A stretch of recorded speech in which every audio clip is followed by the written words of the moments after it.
Saya pernah bikin satu tema sharing judulnya Jomblo Fisabilillah, Jomblo di Jalan Allah. Itu judul bagi orang yang nggak paham dianggap kayak caper, padahal betul. Itu judul caper. Caper ke siapa? Caper ke anak muda, genre yang saya targetkan dakwah.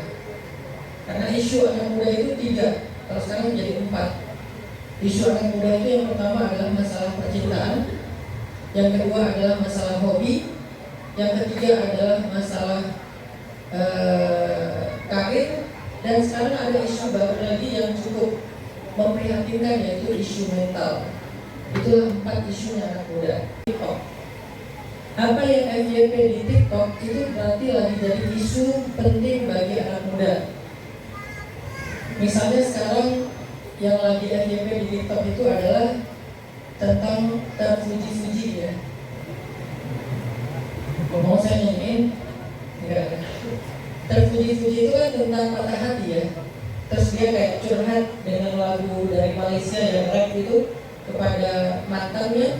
Berarti isu yang lagi trending itu adalah masalah patah hati. Kemudian lagi ada isu tentang bahasa Korea, yang kalau dalam bahasa Jawa itu aku rapopo. Apa bahasa Koreanya? Bencana yo. Itu lagi trending di anak muda. Atau mungkin kalau pengen tahu juga tren anak muda, lihat di Spotify. Apa top 10-nya lagu-lagu yang ada di Spotify? Sekarang top 10-nya yang bertahan sekian bulan dan hampir setahun itu adalah Jiwa yang Bersedih. Sehingga dari top 10-nya Spotify, kita bisa ngedetect, mapping tentang meriset tentang apa isu yang lagi trending, lagi santer di dunia anak muda. Ternyata isu mental, karena itu lagu tentang mental. Berarti cinta mental itu adalah isu penting buat anak muda. Maka dari situlah saya berangkat untuk memilih judul, menyampaikan konten-konten materi, karena peran saya di anak muda itu adalah menjadi teman bagi mereka yang bisa menjadi semacam support system dalam isu-isu yang sedang mereka hadapi sehari-hari. Begitulah dakwah yang saya jalani. Jadi saya nggak menyampaikan materi sesuai dengan urutan surat, bahas Al-Fatihah, kemudian Al-Baqarah, enggak, karena saya tahu kalian jarang baca Al-Baqarah, seringnya baca Al-Ikhlas. Sesekali baca Al-Baqarah ya nyasar ya. Jadi bukan urutan Al-Quran yang menjadi kurikulumnya, karena anak muda ini punya kekhasan sendiri. Kalau mau kayak gitu berarti kita lagi ngaji tafsir. Dulu saya di Mesir ngambil jurusan tafsir Al-Quran. Tapi ketika sampai di Indonesia ceramah ke anak muda atau dakwah ke anak muda, saya pengen jadi sahabat mereka, bukan jadi kiai mereka. Ketika jadi sahabat mereka, saya harus berpenampilan layaknya mereka sendiri. Saya main skateboard, saya main surfing, saya main free dive, saya loncat dari tebing, alhamdulillah muncul lift dive namanya. Kalau lagi musim dingin saya main snowboard di Jepang, di Korea, ketemu opa-opa. Artinya saya main dengan permainan mereka, lalu mencoba untuk mengerti apa yang sedang mereka alami. Lalu dari situlah saya mencoba untuk menjadi support system bagi mereka. Dan itulah dakwah yang kita jalani. Maka hari ini saya sepakat banget kalau Masjid Miftahul Jannah pengen jadi salah satu tempat favorit nongkrongnya anak muda di sini. Dengan adanya sering-sering sharing dengan anak muda dari ustadz-ustadz yang lebih concern dengan dunia anak muda, judul-judul anak muda, sehingga anak muda itu betah di masjid. Jadi ini masjid youth friendly, masjid yang bersahabat dengan anak muda. Dari situlah kita merubah peradaban Indonesia, karena Indonesia adalah negara yang sedang mengalami bonus demografi dengan jumlah anak muda yang sangat besar. Dan anak muda ini harus menjadi salah satu di antara aset peradaban Indonesia. Ketika mereka diajak hidup lebih positif lewat tren hijrah atau tren dekat dengan masjid, kemudian mereka dibekali dengan life skill, hard soft skill dan seterusnya, maka akhirnya anak muda menjadi agen perubahan atau menjadi aset peradaban Indonesia. Dan kita bisa memulai itu dari masjid, selain juga dari pondok-pondok pesantren dan juga madrasah atau sekolah. Tapi kan nggak semua orang beruntung menjadi santri. Bahkan jumlah orang yang tidak jadi santri itu lebih banyak daripada para santri. Oke, di Jawa Barat, Jawa Tengah, Jawa Timur, pondok pesantrennya besar-besar.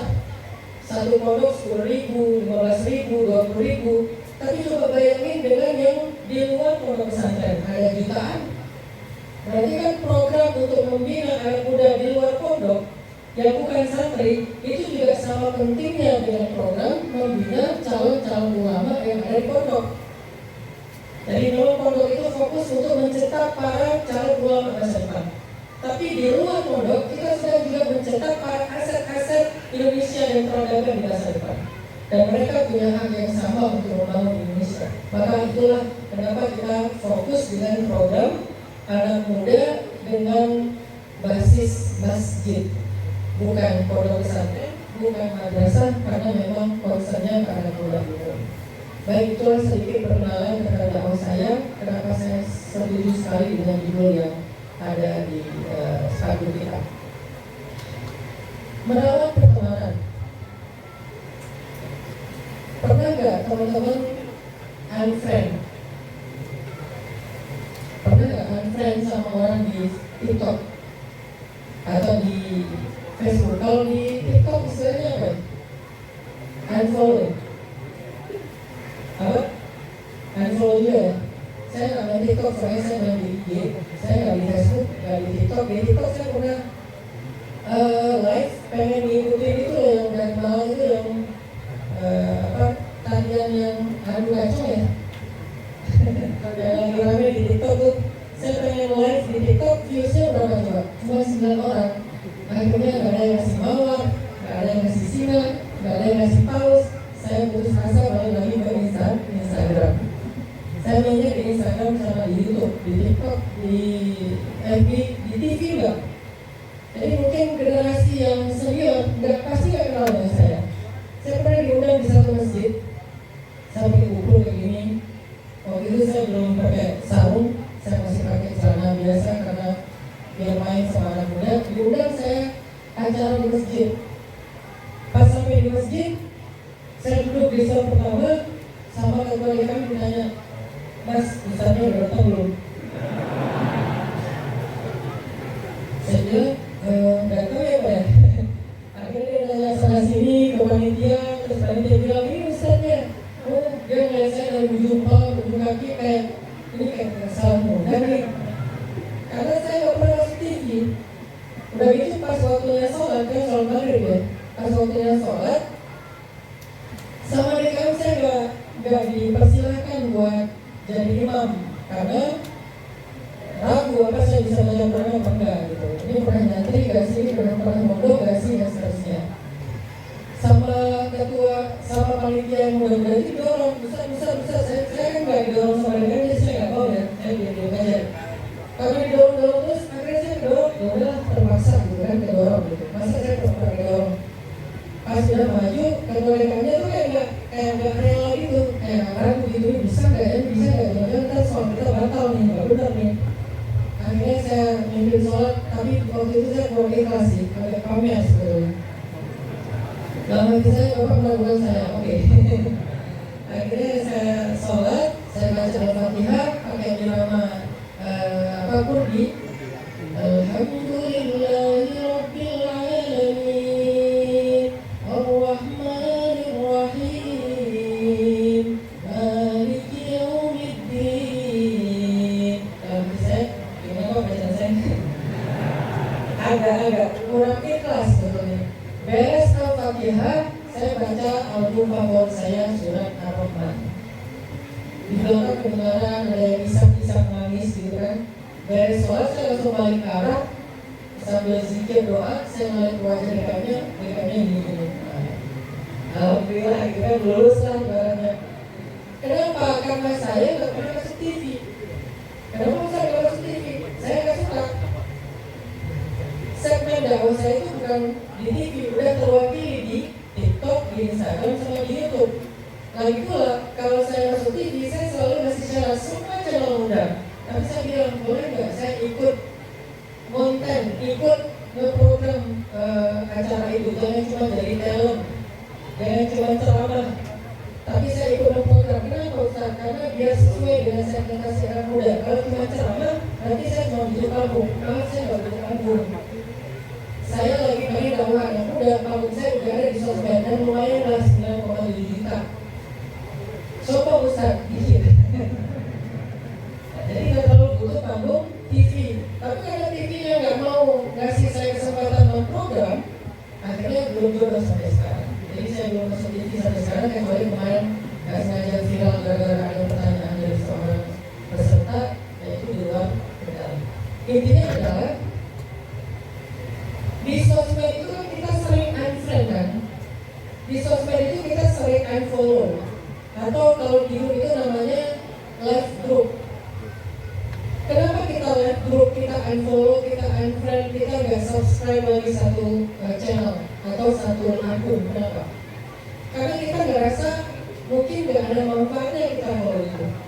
Mungkin dia udah nggak lucu, mungkin dia udah nggak menghibur, mungkin dia udah nggak inspiratif, mungkin dia udah nggak seru, mungkin dia udah nggak ngasih kita sesuatu yang kita butuhkan dari informasi-informasi. Seringkali dia posting tentang kecelakaan tapi nggak ada caption. Akhirnya kita dapat captionnya dari komen. Kalau mau cari tahu di mana kecelakaannya, kapan terjadi, bacanya di komen, bukan baca di caption. Akhirnya kita unfollow, kita nggak ikutin lagi akun tersebut. Itu juga terjadi dalam kehidupan kita sehari-hari, teman-teman. Kita sering nggak berteman dengan seseorang, menghindar dari seseorang, ngelupain seseorang, marah pada seseorang. Itu adalah dinamika hidup. Tapi pertanyaannya sekarang adalah, untuk apa kita berteman? Untuk apa kita nge-follow satu akun? Untuk apa kita ada di sebuah grup? Kita perlu bertanya itu kalau kita ingin menjadi orang yang hidupnya lebih produktif di setiap hari. Kalau kita pengen iman kita bertambah dan stabil ketika naik turunnya, kita perlu bertanya, untuk apa kita nge-follow satu akun? Untuk apa kita ada di dalam satu grup? Untuk apa kita berteman dengan satu orang atau satu kelompok manusia, circle? Apa tujuan kita? Kita perlu muhasabah, mengevaluasi tentang pertemanan kita. Salah satu alasan kita berteman yang diajarkan oleh Rasulullah SAW itu adalah teman itu harusnya menjadi support system dalam hidup kita. Teman itu harusnya menjadi support system iman kita. Teman itu harusnya menjadi support system ibadah kita. Teman itu harusnya menjadi support system behavior atau perilaku kita. Sehingga kalau kita punya support system yang baik, insya Allah kita itu akan selalu terjaga dalam ketaatan dan keistiqomahan. Karena kita nggak bisa istiqomah sendiri. Kita nggak bisa hijrah sendiri. Kita nggak bisa jadi orang benar sendiri. Kita nggak bisa jadi orang sukses sendiri, itu nggak bisa. Kalau kita pengen jadi orang benar, pengen hijrah, pengen soleh, pengen taat, pengen mutadayyin, multazim, istiqomah, maka salah satu yang sangat kita butuhkan itu adalah support system. Dan siapa support system terbaik kita? Di antaranya adalah circle pertemanan kita. Itu yang maksud Nabi dalam hadis al-mar'u ala dini khalilih. Seseorang itu tergantung agama teman dekatnya. Kalau saya terjemahkan hadis ini dalam bahasa anak muda, seseorang itu tergantung circle pertemanannya.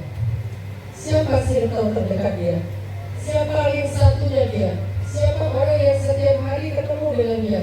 Siapa orang yang setiap saat chat sama dia? Siapa orang yang setiap saat muncul di FYP-nya dia? Siapa orang yang setiap saat itu muncul di trending topiknya dia? Maka itulah yang menentukan din, kondisi, agama, dan keadaan seseorang dalam hidup. Siapa circle terdekatnya? Maka dari situ para ulama menerjemahkan, oh berarti seseorang itu ketika mau berhijrah, dia butuh yang namanya bi'ah solihah. Bi'ah itu kalau terjemahan umum artinya lingkungan. Kalau terjemahan anak muda artinya circle. Butuh yang namanya al-bi'ah as-solihah, circle positif. Atau bisa juga diterjemahkan dengan as-sohbah as-solihah, pertemanan yang baik. Itulah yang menentukan kita baik atau enggak. Dan ini bagi saya lebih berpengaruh daripada sekolah formal terkadang. Lebih berpengaruh. Saya mengajak para pemerhati pendidikan, orang tua, para tokoh masyarakat untuk lebih concern membangun ini dalam pendidikan anak muda kita di Indonesia. Saat ini kita concern sekali membangun madrasah dan itu bagus. Kita concern sekali membangun pondok pesantren, itu juga bagus. Kita concern sekali membangun TPA atau tempat-tempat belajar, itu juga bagus. Tetapi tahukah kita, beberapa pola yang kita bangun untuk fasilitas pendidikan tadi, itu tuh punya gap dengan anak muda yang umumnya. Coba misalnya TPA, usia berapa orang belajar di TPA? Rata-rata sampai kelas 9 SD ya. Begitu setelah 1 SMP, dia mulai jauh dari TPA. Begitu dia mulai masuk SMA, dia udah jarang ngaji, bahkan belum bisa ngaji mungkin. Udah mulai meninggalkan sholat. Terakhir dia sholat itu kelas 6 SD. Terus siapa yang akan mengawal kesolehan dia kalau dia udah tidak lagi mengakses TPA, tidak lagi sekolah di madrasah, apalagi masuk pondok pesantren. Dia udah nggak mengakses lagi masjid, dia nggak mengakses lagi lembaga-lembaga pendidikan Islam yang formal atau yang non formal. Terus siapa yang mengontrol perilakunya, kesolehannya, ibadahnya, ketaatannya kepada Allah? Yang mengontrol adalah circle pertemanan. Sehingga salah satu misi dakwah anak muda itu adalah membentuk circle pertemanan positif sebanyak-banyaknya dan sebesar-besarnya untuk menjadi salah satu model pendidikan informal. Formal udah ada, non formal udah ada. Yang kurang greget itu adalah pendidikan informal. Apa itu pendidikan informal? Pendidikan yang terbangun secara tidak terstruktur, tidak terkurikulum, tetapi naturally bisa mempengaruhi anak muda dalam perilaku dan ketaatannya. Dan itu salah satunya adalah circle pertemanan. Makanya di saya di Bandung, ketika saya bikin dakwah tren hijrah, saya nggak bikin pesantren, tapi saya menyebarkan pesan lewat tren. Itu konsep pesantren saya. Saya nggak bikin pondok pesantren, tapi saya menyebarkan pesan lewat tren. Jadi saya bikin tren, lalu pesannya itu dilempar ke tren. Kayak hari ini TikTok sangat berhasil membuat tren. Apa aja jadi trending. Dan trending itu kemudian diikuti oleh para influencer, para TikToker, para selebgram. Akhirnya masif terjadi di seluruh Indonesia. Anak muda mulailah berperilaku seperti apa yang menjadi trending. Maka dakwah tren ini menjadi salah satu pola yang saya pakai metode untuk dakwah anak muda. Sebarkan pesan lewat tren. Pesannya apa waktu itu? 2014 saya coba melempar pesan hijrah menjadi tren di masyarakat. Akhirnya hijrah menjadi tren masif di seluruh Indonesia. Lalu apa yang dilakukan di dalam tren hijrah ini? Selain kita memperbanyak konten-konten trending tentang hijrah, kita sebetulnya secara silent membangun sebanyak mungkin circle-circle anak muda yang positif. Maka muncullah komunitas-komunitas hijrah di seluruh Indonesia yang dia tidak berafiliasi kepada saya. Dia bukan cabang pemuda hijrah saya. Kenapa? Kalau dia cabang berarti itu organisasi, dan organisasi itu formal. Bukan seperti itu polanya. Saya sengaja bilang jangan bikin cabang. Kalian bukan bagian dari kami. Inisiatif aja, kalian cari nama sendiri. Ada yang namanya hijrah apa, dan seterusnya. Akhirnya komunitas ini menjadi semacam pertemanan circle positif anak muda setelah mereka hijrah. Dan itulah cara kita membangun pendidikan informalnya anak muda. Ada yang membangun komunitas misalnya anti pacaran, walaupun namanya macam-macam. Ada yang namanya kemarin jomblo visabilillah yang kita jadikan sebagai istilah anak muda itu jadi film menaikkan layar lebar. Nama filmnya jomblo visabilillah. Sama yang publika, jomblo visabilillah itu dijadikan nama satu event organizer dan komunitas juga. Nah mereka bikin komunitas, artinya orang-orang yang nggak mau pacaran tapi belum istiqomah untuk hidup sendiri, godaannya kuat, dia belum kuat untuk melupakan mantan segala macam. Siapa yang menguatkan dia dalam fase hijrah status ini? Komunitasnya, sesama teman saling memberikan semangat, motivasi, kalimat-kalimat yang menyejukkan, saling memberi informasi di mana ada kajian, mereka ngumpul, mereka sharing. Itulah pendidikan anak muda hari ini, Bapak Ibu. Selain pendidikan yang dibangun lewat platform sosial media, anak kecil kita hari ini lebih lama berada di depan layar daripada di TPA. Di TPA cuma 1 jam setengah, tapi screen time-nya mereka, waktu di depan layarnya mereka mungkin lebih dari 2 jam sehari. Anak SD, coba kalau kita mau berpikir dan objektif, lebih kebentuk oleh siapa anak kita hari ini? Oleh TPA-nya yang 1 jam setengah itu pun gak full karena gantian sama temannya. Lalu dia waktunya 5 menit ketemu sama gurunya. Sementara di depan layar dia itu private loh, 2 jam non-stop, YouTube short, TikTok, segala macam. Dia nonton yang short-short itu selama lebih dari 2 jam per hari screen time-nya. Berarti siapa yang membentuk mental dia menjadi guru, mentor, kiai, gus, ustadz, pembimbing bagi anak kita? Sosial media. Ini kita belum mampu membuat platform sosial media yang sesuai kebutuhan kaum muslimin. Sekurang-kurangnya maka kita tampil di sosial media sebagai influencer, bukan sebagai seleb, tapi sebagai influencer. Mempengaruhi, menginspirasi, mengajak, itulah fungsi para influencer. Lalu selain itu apa? Tadi, pertama kita tampil di sosial media sebagai influencer, yang kedua kita bangun sebanyak mungkin circle pertemanan anak muda berbasis hobi ataupun apa yang menjadi ketertarikan anak muda. Itu harus difasilitasi oleh masjid, itu harus difasilitasi oleh pemerintah di desa itu atau pemerintah di daerah itu, difasilitasi, disupport, dikasih stimulus, diperhatikan. Misalnya masjid aware, perhatian sama anak muda. Bisa nggak ya masjid Miftahul Jannah itu jadi tempat nongkrong anak muda? Apa yang bisa kita karyakan dari potensi di sekitar masjid? Oh, kita ada lahan kosong yang nggak kepakai, coba bikin jadi mini soccer, coba bikin jadi lapangan futsal, harus di sebelah masjid. Coba bikin kafe yang dikelola sama anak muda, yang setiap waktu azannya dia break dulu untuk sholat berjamaah. Nanti anak mudanya dididik untuk jadi barista. Nanti anak mudanya dididik untuk jadi barista. Anak muda dididik tentang hospitality. Dia kerja di kafe, dia mulai mandiri, punya income. Di kafe itu nanti dikasih meja-meja yang di situ tuh disediakan misalnya kayak buku sejarah atau ya buku-buku sederhana yang tipis, pocket book kayak gitu. Jadi mereka kalau lagi nongkrong buka-buka buku yang lucu-lucu sambil bisa dijadikan bahan topik pembicaraan, distimulus. Dan ini perlu perhatian dari masjid, dari pemerintah, dari tokoh masyarakat, dari kita orang-orang tua.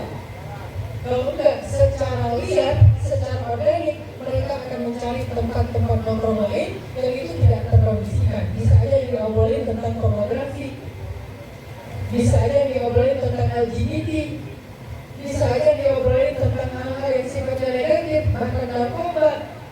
Kenapa? Karena kita hanya berfokus untuk membuat satu instrumen dakwah konvensional, yaitu madrasah ataupun TPA di masjid yang tidak terakses oleh anak muda yang umum. Jadi bukan kita mau menyediakan tempat main di masjid, bukan ya, tetapi masjid lebih aware dengan kebutuhan anak muda. Karena pengen nongkrong dengan mereka, sampai kayak kumpul. Karena ini adalah simbol anak muda street dengan budaya Rastafarian namanya. Saya pelajari budaya mereka, riset tentang street culture, Rastafarian itu apa bedanya dengan Rastafarianisme yang dari dengan lagu reggae-nya dan seterusnya. Dipelajari, akhirnya muncullah Muara Dakwah. Ketika saya ke Jepang, saya main snowboard. Kenapa saya main snowboard? Karena saya pengen dakwahin orang Jepang asli, bukan orang Indonesia yang sedang tinggal di Jepang. Akhirnya lagi main snowboard, beres main snowboard, saya bikin kayak sharing nongkrong santai gitu. Ada orang Jepang hadir ikut dengar, terus diterjemahin ke bahasa Jepang. Ternyata tanpa saya sadari, orang Jepang ini setelah acara saya itu jadi tertarik kepada Islam, dan akhirnya dia converting to Islam, masuk Islam. Itu terjadi 2018. 2023 setelah pandemi, saya ke Jepang lagi, naik snowboard, ketemu sama dia. Dia yang nyari saya, dia bilang, Ustaz, pakai bahasa Jepang, terjemahin, Ustaz, saya itu dulu dengar ceramah Ustaz, bukan dengan ceramah, bahasa dia tuh dengar obrolan sama Ustaz pas lagi main snowboard. Snowboard itu kayak ski gitu ya. Dan alhamdulillah saya masuk Islam. Kemudian sekarang saya udah jadi imam masjid Tokyo, imam masjid. Dari masuk Islam, belajar ngaji sampai jadi imam masjid dan jadi sensei. Sensei itu kalau di kita kayak jadi ustadznya lah, jadi kiainya lah di masjid tersebut, ngajarin orang Jepang tentang Islam. Dan beberapa dari orang Jepang itu mulai tertarik belajar Islam secara lebih rutin. Ini namanya jemput bola. Lewat apa taklimnya? Bukan lewat bikin madrasah, karena nggak keakses sama umum, tapi lewat circle pertemanan. Untuk kalian para anak muda, cobalah cari pertemanan yang bisa mendukung iman kalian. Ketika kalian follow satu akun, ketika kalian memilih satu grup WA, ketika kalian subscribe satu channel YouTube, ketika kalian duduk nongkrong dengan sekelompok anak muda yang lain, cobalah untuk memilih, ada nggak circle pertemanan yang bisa mendukung iman saya. Kalau belum ada, cari. Kalau belum ada, bikin. Karena kalian nggak akan bisa menjadi orang istiqomah kalau kalian sendiri nggak bisa. Harus punya circle. Dan itu kita yang pernah kita dengar dari cerita seorang pembunuh yang membunuh 100 orang ya. Setelah dia membunuh 99 orang, kemudian dia datang ke seorang rahib ahli ibadah. Dia nanya, saya udah membunuh 99 orang, apakah saya masih bisa bertobat? Kata ahli ibadah itu, kamu tidak bisa bertobat karena kamu sudah banyak dosa kamu sudah terlalu berlebihan, kamu membunuh banyak orang, kamu gak akan pernah bisa diterima tobatnya. Karena dia putus asa dan marah, akhirnya rahib ini pun dia bunuh genap menjadi 100 orang. Tapi dia masih terus merasakan nyaman, dia masih kayak pengen bertobat, pengen berubah. Dia carilah orang lain untuk dia konsultasi. Ketemu dengan seorang alim, seorang ahli ilmu. Dia bertanya, ya Syekh, saya sudah membunuh 100 orang, yang ke-100-nya bahkan ahli ibadah. Apakah saya bisa bertobat? Kata Syekh itu, jangan berputus asa dari rahmat Allah. Sebanyak apapun dosamu, walaupun memenuhi langit dan bumi, Allah pasti mengampuni dosamu jika kamu bertobat, dan Allah gak peduli dengan seberapa banyak dosamu. Dia baru tahu, ternyata Allah Maha Pengampun. Allah sangat luas ampunannya, rahmatnya. Akhirnya dia bilang, kalau begitu saya ingin bertobat, beri saya bimbingan, beri saya arahan, seperti apa harusnya saya bertobat atau berhijrah.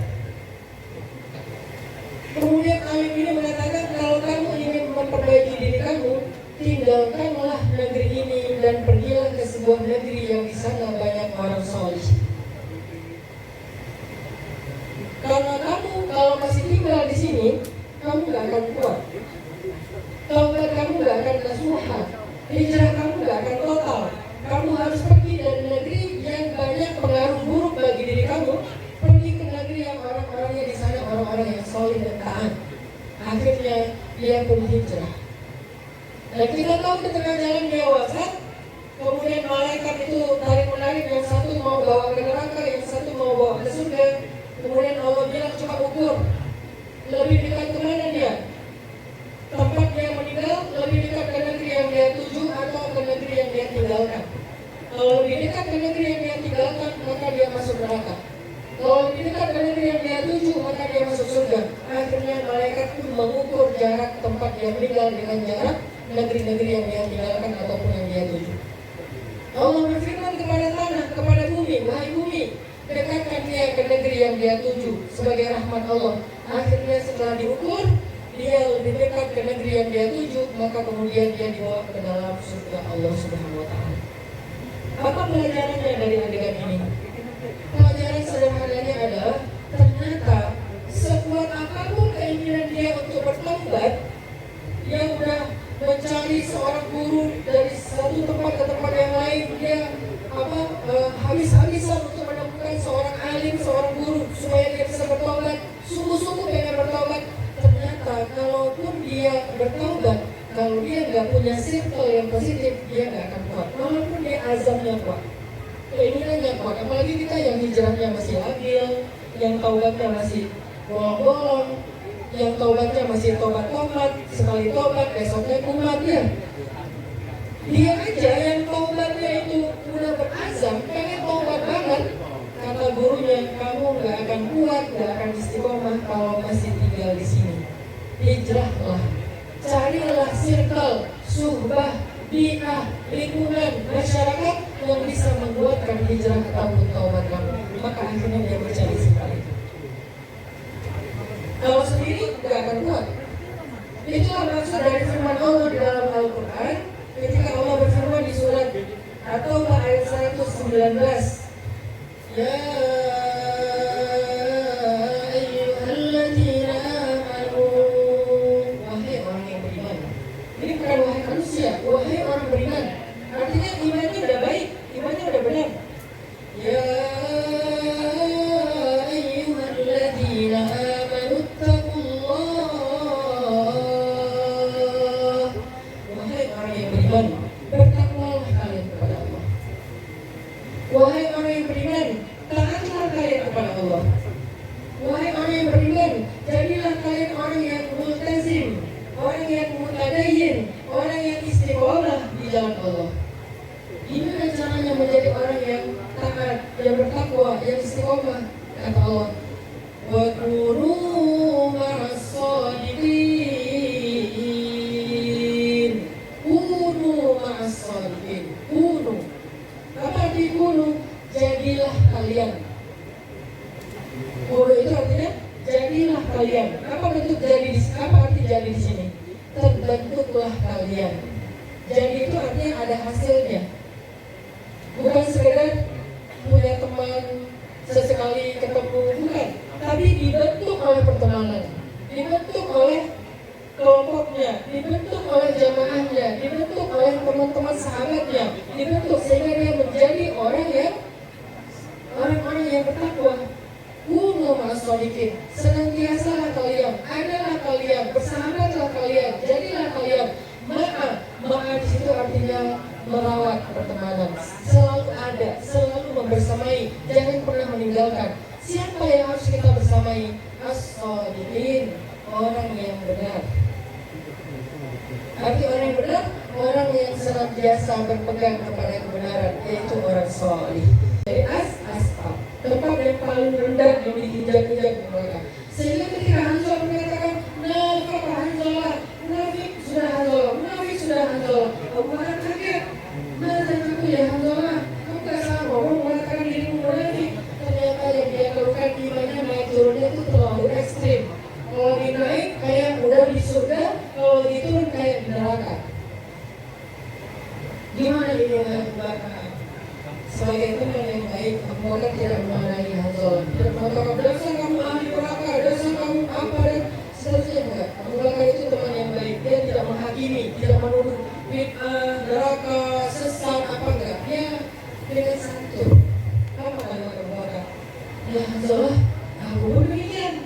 Ini pertemanan, bukan menggurui, tapi ingin menjadi sahabat yang sama. Aku pun demikian, wahai Hanzalah. Aku juga sama, rasanya yang sama. Apakah aku juga orang munafik, wahai Hanzalah? Aduh, gimana ini? Akhirnya kata Abu Bakar, gimana kalau kita tanya langsung kepada Rasulullah SAW? Itulah fungsi teman. Dia tidak selalu punya jawaban dari pertanyaan kita, tetapi setidaknya dia yang mengajak kita untuk mencari jawabannya. Jadi tidak harus teman kita itu seorang alim, seorang kiai, seorang gus. Mungkin ada gap usia dan gap keilmuan yang kita tidak berani berteman dengan mereka, sungkan. Maka siapa yang bisa berteman dengan kita? Kalau dia tidak punya jawaban, minimal dia yang akan mengajak kita untuk mencari jawaban. Fas'alu ahla dzikri kuntum la ta'lamun. Nanya kepada ulama kalau kita tak ngerti.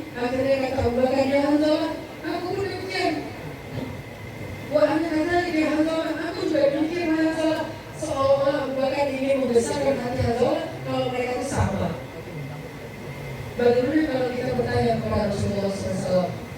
Akhirnya mereka pun datang berdua kepada Rasul, ditanyalah kepada Rasul, akhirnya Rasulullah mengatakan, begitulah iman naik dan turun. Seandainya iman kamu dalam keadaan naik terus seperti ketika kamu bersamaku, engkau akan menemukan malaikat berjabat tangan dengan wahai Hanzalah. Tapi saat iman itu ada kalanya naik, ada kalanya turun. Ada kalanya naik, ada kalanya turun. Itu normalnya manusia. Apa maksud Nabi dalam hal ini? Maksudnya, makanya jangan sendiri wahai Hanzalah. Jangan sendiri. Sering-seringlah membersamai orang yang benar. Sekurang-kurangnya dengan membakar. Kalau kamu bisa ketemu dengan Rasulullah, supaya apa? Ada kalanya iman lagi naik. Oke, kamu bisa sendiri. Bagaimana kalau iman lagi turun? Kamu butuh Rasulullah, kamu butuh Abu Bakar, kamu butuh Umar, kamu butuh Utsman, Ali, dan seterusnya, sahabat-sahabat yang istiqomah. Kamu butuh mereka wahai Hanzalah. Karena iman itu sangat dalam hadis yang lain, yazidu wa yanqus. Ada kalanya naik, ada kalanya turun. Makanya kalau lagi turun, kamu gak akan bisa sendiri wahai Hanzalah. Atau kamu ada di circle yang salah wahai Hanzalah, di pertemanan yang salah wahai Hanzalah, maka kamu akan jadi orang yang salah, bukan jadi orang yang saleh. Karena iman sangat terasa. Ada waktunya begini, ada waktunya begitu. Itu Hanzalah. Wama adraka man Hanzalah. Tahukah kita siapa itu Hanzalah? Sahabat yang luar biasa, orang yang soleh. Sebagai ulama mengatakan, walaupun ada mengatakan itu orang yang berbeda, tapi ada mengatakan itu orang yang sama. Dia adalah bisilul malaikah, orang yang dimandikan oleh para malaikat. Dan ketika wafat, syahid, dimandikan dengan air dari surga oleh para malaikat. Hanzalah bisilul malaikah. Tapi orang seperti ini ternyata gak bisa soleh sendiri. Sekelas Hanzalah gak bisa soleh sendiri. Sekelas Abu Bakar gak bisa soleh sendiri. Sekelas Umar gak bisa soleh sendiri. Kesolehan mereka itu dengan watawasau bil haqqi watawasau bis sabr. Harus dengan circle yang bisa saling menguatkan dalam kebenaran dan dalam kesabaran. Itu Hanzalah. Begitu juga Abu Umamah. Satu ketika Abu Umamah tuh duduk di masjid lama banget. Terus Nabi nanya gini kepada Abu Umamah, ya Abu Umamah, mali awaka fi masjidin min ghairi waqti shalah.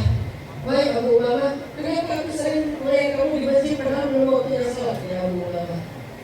Bukan waktunya salat, kenapa kamu sering di masjid ya Abu Umamah? Apa jawaban Abu Umamah? Ya Rasulullah, umumun wa biyunun ya Rasulullah. Saya lagi banyak masalah, saya lagi sedih ya Rasul. Saya lagi punya pinjol ya Rasul. Lagi punya hutang ya Rasul. Makanya dia ngelamun aja di masjid, gak punya teman sama sekali. Akhirnya Nabi duduk di sebelah Abu Umamah. Nabi bilang, ana u'allimuka kalimat idza qultaha fi shabah wa masa' adhaballahu humumak wa dafa'allahu duyunak. Mau gak aku ajarin satu kalimat yang kalau kamu dawamkan bacaan ini setiap pagi dan petang, Allah akan menghilangkan sedihmu dan akan membayarkan hutangmu. Apa itu yang Rasulullah kata Abu Umamah? Katakan setiap waktu pagi dan petang, Allahumma inni a'udzubika minal hammi wal hazan wa minal ajzi wal kasal wa minal jubni wal bukhl wa min ghalabati daini wa qahril rijal. Kata Abu Umamah setelah saya mendawamkan doa itu di waktu pagi dan petang, adhaballahu anni duyuni humumi wa dafa'allahu duyuni. Allah menghilangkan kesedihanku dan Allah membayarkan hutang-hutang. Apa pelajaran di sini? Pelajarannya di sini ternyata ketika kita galau, ketika kita sedang sedih, mungkin kita gak langsung menemukan solusi dalam hidup kita, tetapi kita menemukan kekuatan untuk menghadapi masalah kita. Dari mana kita menemukan kekuatan itu supaya kita gak berputus asa? Dari teman terdekat kita. Beruntungnya Abu Umamah temannya adalah Rasulullah. Makanya mereka dikenal dengan sahabat Nabi, karena bersahabat dengan Nabi. Bukan cuma kenal, tapi bersahabat dengan Nabi.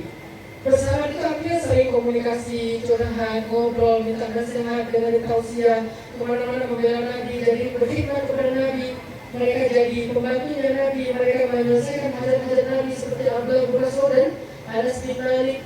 Mereka bersahabat dekat dengan Nabi, mulazamah dengan Nabi, sehingga akhirnya mereka termotivasi oleh Nabi. Kemana mereka pergi, Nabi kasih motivasi buat mereka. Itulah pentingnya sahabat dekat kita.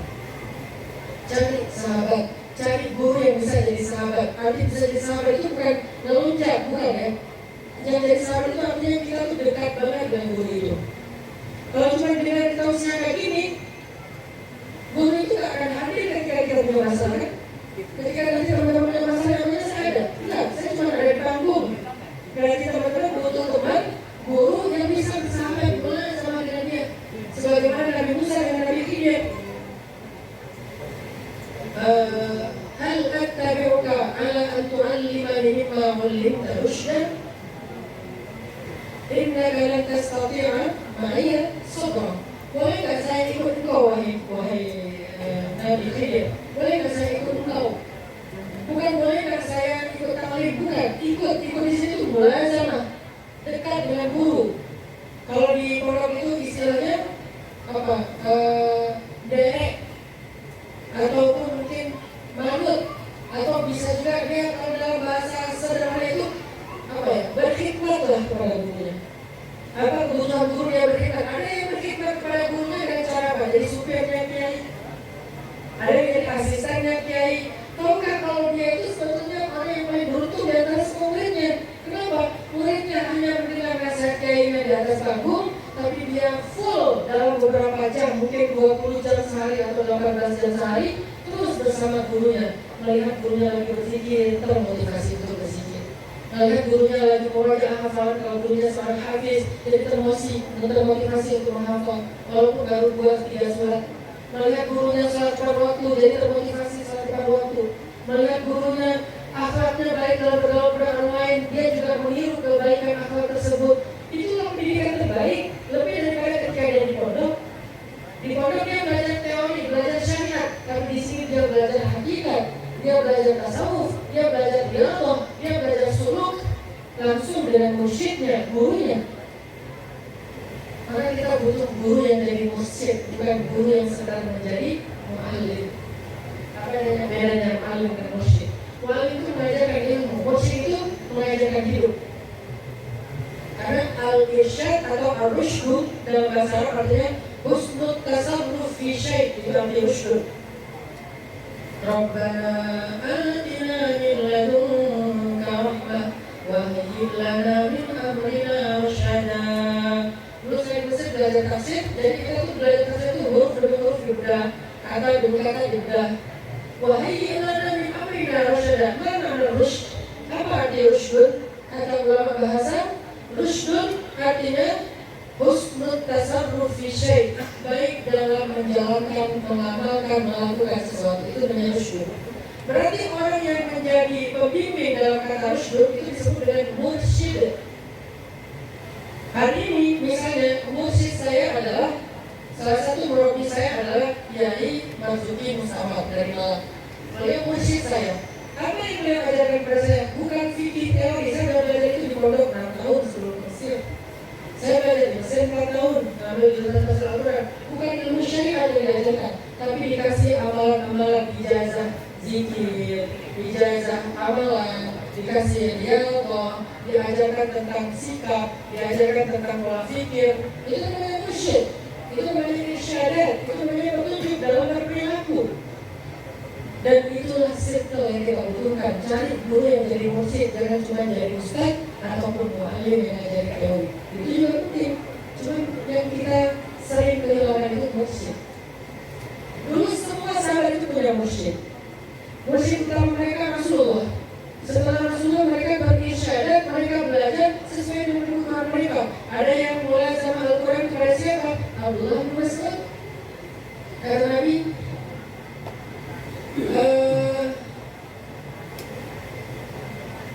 man yuridu an yaqra al-Quran ala rabbi kama anzal falyaqra ala Abdullah ibn Umi Abd. Siapa yang pengen belajar Al-Quran seperti dia diturunkan, yaitu bacaan Jibril alaihissalam, Ratib seperti yang dibaca oleh Jibril, maka juga belajar Al-Quran kepada Abdullah bin Mas'ud. Jadi tidak semua mereka langsung belajar ke Nabi. Mereka juga punya guru-guru selain Rasul yang udah diijazahkan oleh Nabi. Akhirnya besok subuhnya Abu Bakar, Umar datang kepada rumah Abdullah bin Mas'ud belajar Al-Quran dari mulai Al-Fatihah diperbaiki.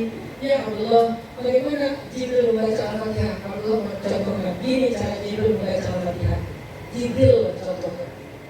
Bagaimana cara Jibril membaca Al-Ikhlas? Gini loh cara Jibril membaca Al-Ikhlas. Di mana Jibril berwakaf? Di sini Jibril berwakaf. Bagaimana cara Jibril membaca huruf kasrah? Bagaimana Jibril membaca huruf tafkhim, tarqiq dan seterusnya? Mereka belajar langsung pada Abdullah bin Mas'ud. Siapa yang ingin didoakan oleh para malaikat, maka baca Al-Quran seperti Abu Musa al-Ash'ari dan juga Usaid bin Hudayr. Akhirnya mereka datang kepada Usaid. Mereka datang kepada Abu Musa al-Ash'ari. Ada lagi cerita yang populer. Nabi lagi duduk dengan sahabat-sahabat Muhajirin. Terus tiba-tiba Nabi bilang gini, tunggu ya, bentar lagi ada seorang laki-laki lewat dan dia itu ahli surga. Akhirnya para sahabat nungguin mana laki-lakinya. Pas lewat laki-laki Ansor, dan terkenal sama sekali. Kita baru tahu namanya kalau kita mulai hadisnya, karena di hadis itu tidak disebutkan namanya. Sakit dan terkenal. Lewatlah seorang laki-laki Ansor. Para sahabat bertanya, Abu ya Rasulullah, dia ya Rasulullah. Nah, kata Rasulullah, dia orangnya ahli surga. Ditandain sama sahabat, di-tag sama sahabat. Besoknya nongkrong lagi di masjid, karena ini tunggu ya, bentar lagi seorang laki-laki lewat dan dia ahli surga. 3 hari berturut-turut dengan kalimat yang sama, sebetulnya Nabi lagi nyuruh sahabat untuk belajar kepada dia. Itu namanya irsyadat, mencari mursyid, mencari circle, belajar sama dia. Maksud Nabi kayak gitu, cuma Nabi ngomongnya dengan bahasa halus kode. Dia ahli surga, dia ahli surga, dia ahli surga.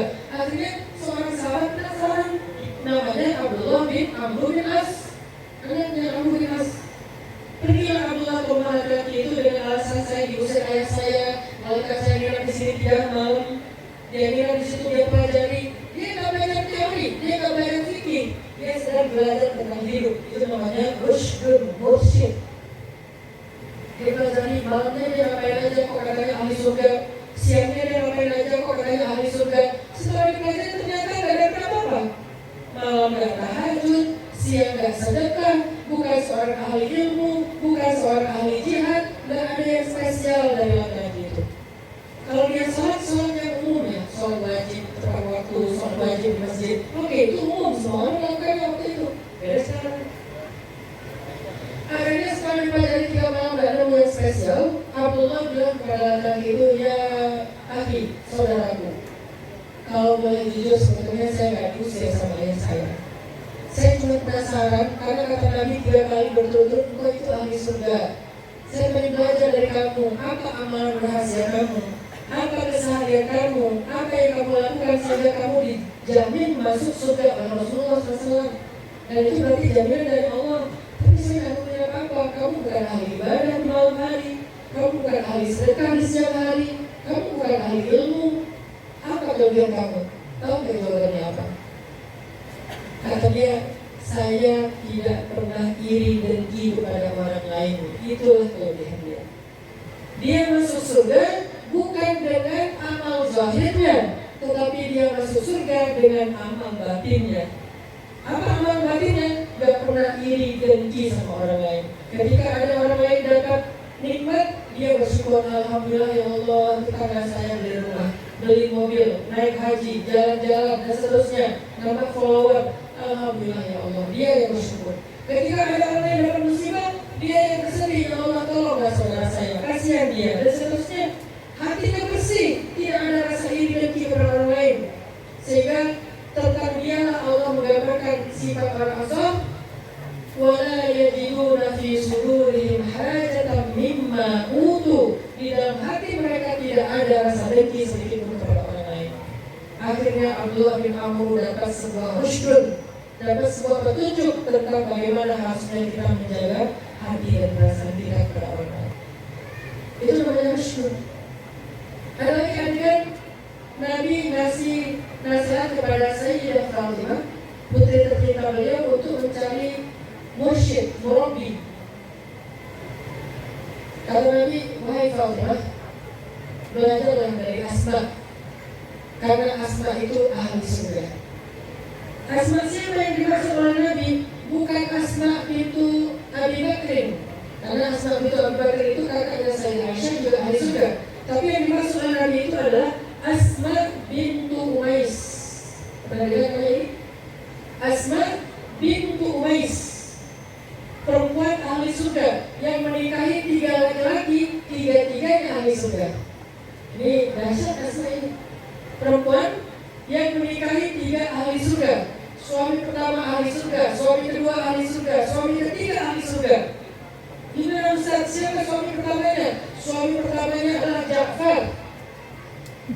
Ja'far sepupu Nabi. Suami kedua adalah Abu Bakar.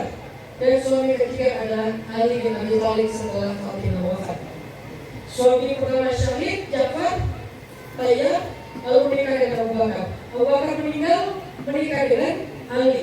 Begitulah Asma, perempuan yang menikahi 3 ahli surga, dan dia sendiri ahli surga. Makanya Nabi bilang kepada Fatimah, waktu itu Asma masih sama Ja'far, Fatimah sama Ali. Kata Rasulullah, ya Asma ya Fatimah, wahai putriku tersayang, belajarlah kepada Asma. Akhirnya Fatimah pergi ke rumah Asma. Sampai di rumah Asma, Fatimah bilang miliknya Asma, Rasulullah menyuruh aku belajar kepadamu karena aku ahli surga. Ajarkanlah aku bagaimana amalan yang membuat kau jadi ahli surga. Asma kaget, wahai putri Rasulullah, gak ada apa-apa yang saya dibandingkan dengan kau. Itu Fatimah, 1 dari 4 perempuan yang sempurna di muka bumi kan. Putrinya Rasulullah, putrinya Khadijah, kurang apa Fatimah? Tapi masih disuruh belajar kepada karena ada 1 kelebihan Asma yang waktu itu Fatimah gak punya. Rasulullah masih tahu, suruh Fatimah langsung belajar kepada Asma. Akhirnya Fatimah maksa, wahai Asma, gak mungkin Rasulullah salah. Coba kamu pikir-pikir lagi, apa yang selama ini kamu amalkan, apa yang kamu andalkan untuk kamu berhadapan dengan Allah, untuk kamu kembali kepada Allah. Kata Asma, baiklah wahai Fatimah, ada 1 yang saya andalkan dalam hidup saya, dan mudah-mudahan itulah yang akan saya bawa pulang kepada Allah. Apa itu? Saya selalu berbakti kepada suami saya, Ja'far. Setiap kali suami saya ke rumah, saya berdandan untuk dia dengan dandanan terbaik. Saya pakai skincare termahal untuk suami saya. Kalau saya kirim foto ke suami saya kasih filter yang banyak sampai jadi avatar. Saya pakai baju yang paling disukai suami saya. Ini terjemahan kontemporer ya, walaupun dulu ada skincare, nggak ada filter. Artinya dia berdandan untuk suaminya, supaya ketika suami saya pulang, dia bahagia melihat saya. Dan saya ingat kata Rasul, salah satu di antara ciri perempuan salihah itu ada 3. Salah satunya adalah idza ra'aitaha sarratka. Kalau laki-laki atau suami melihat dia, suaminya senang melihat dia, karena dia berdandan, tersenyum, berperilaku yang menyenangkan bagi suaminya. Itulah Asma. Kalau Ja'far mau pulang, dia udah siap-siap pakai baju terbaik, pakai parfum yang banyak, kemudian dia udah mandi keluar, udah dandan dan segala macam, menyambut Ja'far seperti menyambut seorang raja yang baru pulang dari perjalanan. Ketika Ja'far sampai di rumah, Asma udah masak dengan masakan yang paling disukai oleh Ja'far. Asma berdiri, tidak mau duduk selama Ja'far makan. Ja'far udah bilang, Asma duduk aja. Enggak, ada butuh apa lagi wahai Ja'far? Aku menjadi pelayan bagi suamiku ketika dia sedang makan. Apa yang dia butuhkan, aku berdiri. Aku gak ingin dia menunggu ketika dia membutuhkan sesuatu. Makanya dia berdiri. Kalau suami butuh sesuatu, dia langsung pergi ngambil. Gak mau suaminya menunggu lebih lama. Setelah suamiku makan, wahai Fatimah, aku merebus air untuk suamiku mandi dengan air hangat. Aku membasuh tubuhnya dengan handuk yang dilap dengan air hangat. Setelah dia selesai semuanya, aku ambil sapu lidi kurma di dapur. Aku berikan kepada Ja'far, kepada suamiku. Aku katakan, wahai Ja'far, wahai suamiku, kalau hari ini masih ada di antara hakmu yang belum aku penuhi, masih ada khidmatku yang masih kurang, pukullah aku dengan sapu lidi ini wahai Ja'far, sehingga Allah mengampuni dosa-dosaku. Ja'far tidak pernah memukul Asma, justru Ja'far memeluk Asma dengan penuh cinta. Barulah Fatimah ngerti kenapa itu ada sapu lidi tergantung di dinding rumah mereka. Ternyata fungsinya bukan untuk bersih-bersih, tapi untuk membersihkan dosa Asma kalau dia merasa ada yang kurang dalam khidmatnya kepada suami. Baru Fatimah sadar, oh saya belum begini kepada Ali bin Abi Thalib. Pulang dari sana, Fatimah gantung sapu lidi di dinding. Pas Ali pulang, Fatimah itu berapa? Wahai Ali, kalau ada yang kurang dari aku, pukul aku pakai sapu lidi ini. Ali tahu wahai Fatimah, Masya Allah, makin dipeluk sama Ali dan Ali makin cinta sama Fatimah. Maka dengan begitu sempurnalah Fatimah menjadi wanita terbaik hanya 4 di muka bumi. Belajarnya dari siapa? Selain dari ayahnya Rasulullah, juga belajar dari sahabatnya atau temannya yang bernama Asma bintu Umais yang kelak akan jadi istri dari suaminya juga, yaitu istrinya Ali bin Abi Thalib. Apa pelajarannya di sini? Ternyata yang membentuk Fatimah bukan cuma taklim bersama Nabi, tapi juga pertemanan dengan Asma bintu Umais. Itu pentingnya berteman, itu pentingnya punya circle, itu pentingnya menjaga dan merawat pertemanan yang baik. Ibu-ibu, kalau punya teman yang gak suka gosip, insya Allah kita akan bisa menjaga lisan. Tapi kalau teman baru ngumpul, baru ketemu udah langsung, tahu nggak? Ya itu kita akan terpancing. Begitu udah dibuka dengan password, tahu nggak? Itu udah panjang tuh ceritanya tuh. Nanti dilanjutkan dengan masa sih bilang kayak makin panjang lagi tuh. Maka carilah teman yang bisa menjaga ketaatan kita kepada Allah Subhanahu Wa Taala. Seperti kisah-kisah yang tadi saya sampaikan, mudah-mudahan kita bisa punya circle positif. Satu, teman yang sefrekuensi. Yang kedua, mursyid, guru yang bisa membimbing kita bukan hanya tentang ilmu, tetapi juga tentang hidup. Carilah guru seperti itu, carilah teman seperti itu. Rawat mereka, berbuat baik kepada mereka, ambil hati mereka, jadikan kita itu kesayangan mereka, diingat oleh mereka, dekat dengan mereka, dan itu harus berkorban. Jangan pengen dekat dengan guru, tapi kita nggak pernah berkorban apa-apa. Pengen dekat dengan guru, tapi kita tidak berusaha berkhidmat kepadanya, nggak akan dekat. Harus mulai sama seperti Abdullah bin Mas'ud. Setiap Nabi keluar rumah, maka Abdullah yang meletakkan sendalnya di pintu rumah. Ketika Nabi berjalan, Abdullah yang memegang tongkat Nabi dan membawa siwaknya Nabi. Siwaknya Nabi itu dibawa sama Abdullah bin Mas'ud. Ketika Nabi berwudu, maka Abdullah yang menuangkan air untuk Nabi berwudu. Apapun Abdullah khidmat, akhirnya jadilah Abdullah seorang muslim yang taat dan ahli Al-Quran. Khidmat sama mursyid, khidmat sama guru, cari mursyid dan juga teman. Suhbah solehah dan mursyid dalam riyadhah kehidupan kita sehari-hari. Saya kira demikian makna dari judul tentang merawat pertemanan ini. Semoga ini bisa menjadi sebuah life hacks, cara hidup yang bisa kita terapkan dalam kehidupan kita sehari-hari. Barakallahu fikum, wallahu muwaffiq ila aqwamit thoriq. Wassalamualaikum warahmatullahi wabarakatuh. Bagi yang ingin bertanya dari akhwat, ada di belakang sana satu. Oh, dari ikhwan ada satu. Baik, sudah ada satu ikhwan dan juga satu akhwat. Kami persilakan untuk segera bertanya dan akan dijawab langsung oleh Ustaz Adam Arafi.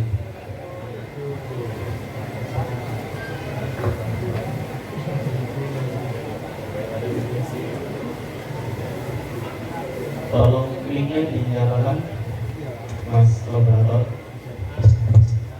Bismillahirrahmanirrahim. Assalamualaikum warahmatullahi wabarakatuh. Terima kasih banyak kepada panitia dan bersama Taki yang telah memberikan saya kesempatan untuk bertanya. Baik, langsung saja pertanyaan yang ingin saya sampaikan adalah menyangkut masalah pertemanan dan juga circle besar. Beberapa waktu ini saya bergabung dengan teman-teman saya yang di rumah dan juga teman-teman saya yang ada di yayasan. Nah, ketika saya bergabung, beberapa teman saya itu mengerti bahwa saya itu belum pernah pacaran dari lahir atau bahasanya masih jomblo sejak embrio. Nah, sehingga muncul beberapa teman saya berspekulasi atau bertanya bahwasanya menganggap saya itu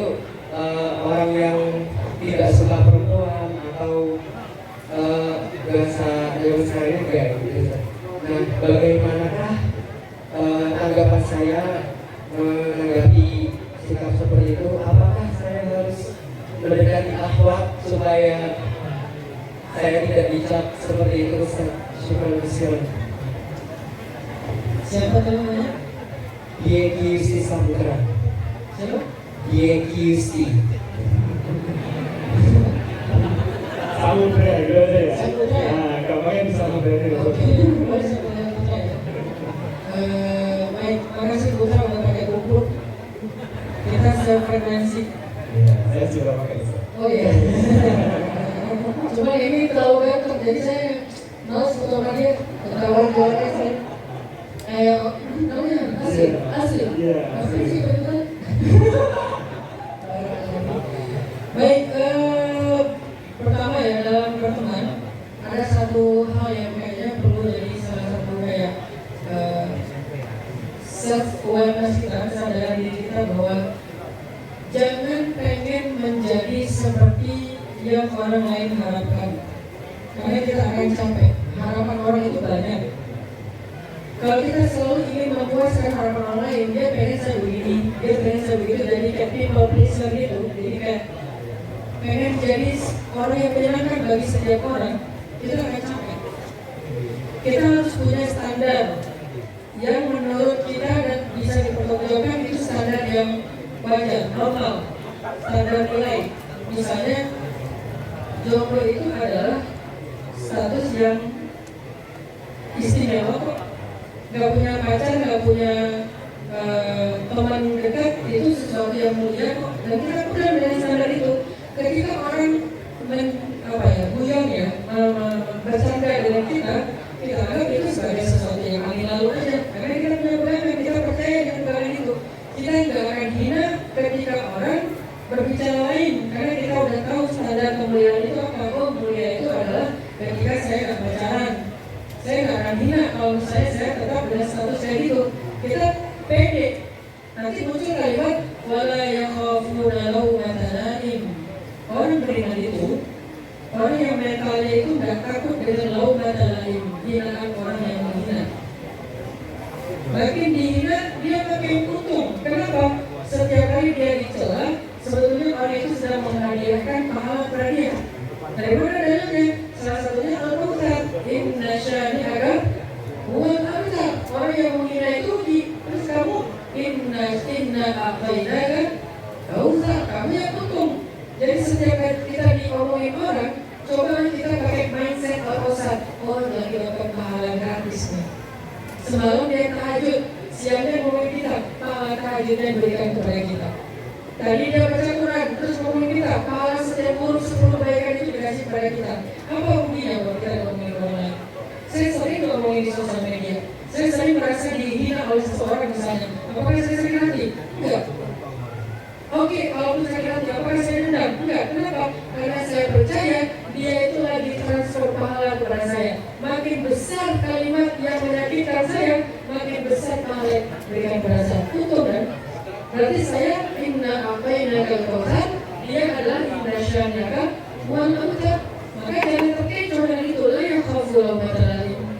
Jangan terkecoh dengan hinaan orang yang menghina.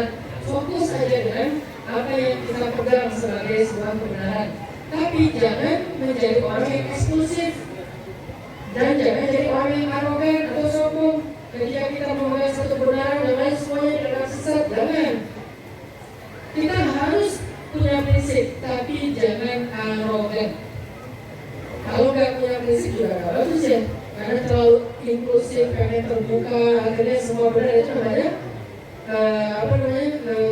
pluralisme, dan semuanya benar. Kebenaran itu yang kita yakini, tapi orang lain kita hargai dan pendapat mereka. Maka tetaplah punya prinsip, tapi jangan arogan. Sehingga kita menjadi orang yang rahmatan lil alamin dengan teman kita. Akhirnya kita yang menginfluence mereka. Kalau kita terpengaruh, terus siapa yang akan mempengaruhi mereka? Kita yang harus mempengaruhi mereka. Kita tunjukkan ternyata hidup sendiri itu asik. Gak perlu traktir orang lain makan, modalnya gak banyak untuk hidup sendiri teh. Akhirnya orang lain akhirnya pun seru juga hidup sendiri, mulai terinfluence oleh kita. Jadi gitu putra. La yakhafu Nggak usah khawatir dengan omongan orang yang membicarakan kita. Fokus saja dengan nilai kebenaran yang kita yakini. Barakallah. Assalamualaikum warahmatullahi wabarakatuh. Waalaikumsalam warahmatullahi wabarakatuh. Perkenalkan, nama saya Dewi Lestari Ningsi. Saya salah satu anggota Konselor Remaja ISMI KMI. Ustaz, saya mau tanya, 2 bulan terakhir ini banyak sekali remaja yang melakukan konseling tentang masalah hati, khususnya percintaan. Nah, ketika saya melakukan konseling terhadap klien yang sedang mengalami masalah dengan pacarnya, sikap saya sebagai konselor itu bagaimana ya Ustaz? Apakah harus tetap memberi masukan agar hubungannya tetap langgeng atau bagaimana? Karena takutnya ketika saya kayak bilang putus aja gitu, terus nanti kliennya itu takutnya down dan mengakibatkan hal-hal yang tidak diinginkan terjadi. Bisa juga mental dia terkena. Namun jika saya mendukung, padahal pacaran sendiri itu termasuk zina. Terima kasih Ustaz. Namanya siapa tadi? Dewi Lestari. Dewi. Ya, Dewi. Dewi. Oke, terima kasih Mbak Dewi.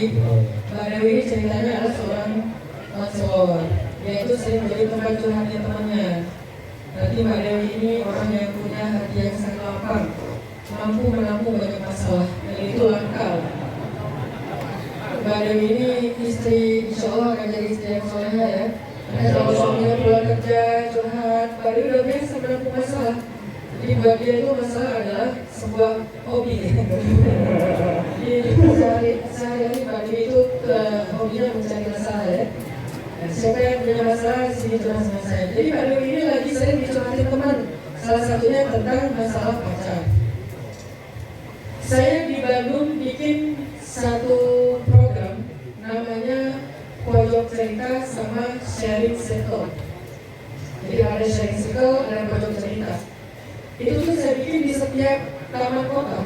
Ini kita lagi memulai sekarang, di setiap taman kota itu kita punya satu Pojok Cerita dan Sharing Circle di situ. Ada konselornya, bukan psikolog.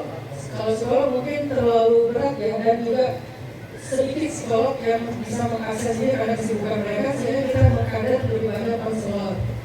Jadi satu taman kota kan Bandung itu punya banyak sekali taman-taman kota tuh. Di setiap taman kota itu ada satu pojok cerita atau sharing circle.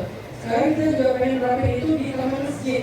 Jadi setiap satu taman masjid ada satu pojok cerita dan sharing circle. Sehingga di pojok cerita sharing circle itu mereka kayak lagi FGD-an, lagi nongkrong, santai. Kalau di Bandung itu istilahnya botram, lagi makan bareng gitu ya.